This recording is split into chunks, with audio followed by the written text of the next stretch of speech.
Өмүрбек Текебаевди сабап кетишти. Атамекен партиясынын лидери Өмүрбек Текебаев өзүнө болгон кол салууга байланыштуу Бишкектин 1-май райондук милициясына арыз жазат. Көз айнеги тартылып алынгандыктан арыз жаза албай жатканын айтты. Окуя болгон жерге райондук милициянын тергөө тобу барды.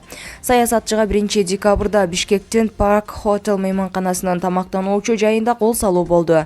Анын сөзүнө караганда 3 маршрутка менен 70ге жакын адам барып, 2-3 оор токмок калган.